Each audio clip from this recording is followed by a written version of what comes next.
Hello and welcome to Justice. I'm Judge Jeanine Pirro. Thanks for being with us tonight. This is the biggest cover-up since Watergate, a story no one wants to talk about. He didn't protect your sons so he could protect his presidency and the wannabe future presidency of his then Secretary of State. He didn't protect your sons, choosing instead to protect the feelings of those in the Muslim world. This week, Ben Rhodes' White House email is the Benghazi smoking gun. Susan Rice was prepped to say the so-called protests were rooted in an internet video so as not to show a broader failure of policy. Now, we've impeached a president for lying about sex with an intern. A president has resigned in the face of certain impeachment for covering up a burglary. Why wouldn't we impeach this president for not protecting and defending Americans in the bloodbath known as Benghazi? Fact: an ambassador is sent to an insecure facility that doesn't comply with minimum standards in a designated danger zone. The CIA warns of numerous al-Qaeda training camps in Benghazi. Our ambassador sends repeated emails and emergency cables for more security. Fact: it was the anniversary of 9/11. Whistleblower Greg Hicks calls Washington to advise that Ambassador Stevens said that he and the Benghazi consulate were under attack. General Carter Ham tells Washington that our consulate is under siege and our ambassador may be a hostage. Fact: everyone in Washington knew what was going on based on the drones, the satellites, the audio, the real-time phone calls. They attacked with heavy artillery and rocket-propelled grenades. Fact: it was a tight presidential race. Barack Obama campaigning as a war hero, a real commander-in-chief, claiming al-Qaeda was on its heels. But Obama loses all credibility if the nation thinks al-Qaeda destroyed our consulate and has killed 4 Americans, including our ambassador. So the conspiracy about a grotesque video begins. Former CIA Director Mike Morrell removes the word Islamist in describing the extremists. He takes out references to the previous CIA warnings of an al-Qaeda attack. Fact: the Joint Chiefs and Defense Secretaries say troops couldn't get there in time to save our men on the ground. There was not enough time, given the speed of the attack, for armed military assets to respond. The fiction begins. It wasn't al-Qaeda. It was an anti-Muslim American-made video. Before our eyes, the terrorists become the victims, and the American victims become irrelevant.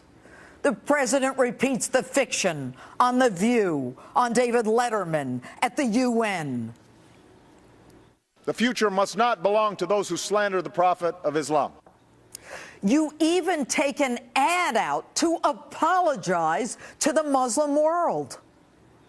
Since our founding, the United States has been a nation that respects all faiths. We reject all efforts to denigrate the religious beliefs of others. But there is absolutely no justification to this type of senseless violence. None. In fact, to add insult to injury, you condemn anyone who says something negative about Islam. Mr. President, it's not about them, it's about us. You represent us. You're supposed to protect us. And instead of condemning the terrorists, you criticize free speech. I don't even think you believe in the First Amendment. And you're certainly not a man of your word. There should be no doubt that we will be relentless in tracking down the killers and bringing them to justice. Really? May 2014, and you still haven't brought anyone to justice. And the absurdity of your claim that spontaneous demonstrators actually brought rocket-propelled grenades to protest a video is belied by your own words yesterday. The notion that this is some spontaneous uprising in eastern Ukraine is belied by all the evidence of well-organized, trained, armed militias with the capacity to shoot down helicopters. Generally, local protesters don't possess that capacity of surface-to-air missiles or whatever weapons were used to shoot down helicopters. Wow. Here we are 20 months later, and it takes a judge's order to force the release of emails that the president wouldn't produce to an equal branch of government, there specifically to check and balance the president's office. And tonight, in an exclusive Justice interview, we find out that even those documents may have been tampered with. It appears that the conspiracy was so vast, the intent to obstruct the truth so uniform, that documents were withheld. The cover-up is classic. And the sad part is no one, including you, Mr. President, will tell us if you issued the cross-border authority to protect and defend Americans. Mr. President, it's called an abrogation of duty.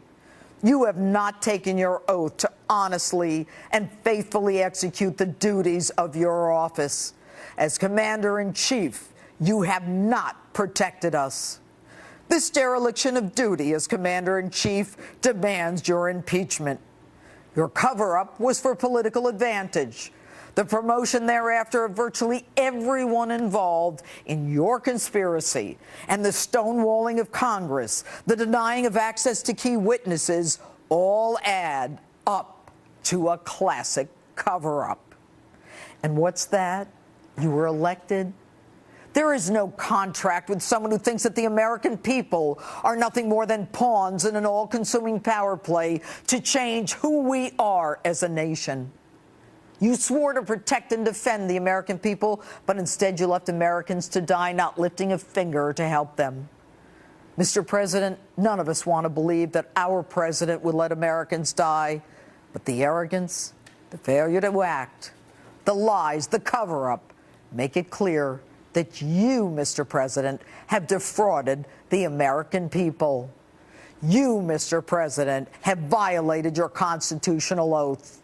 You have not faithfully executed your duties in the office of the president.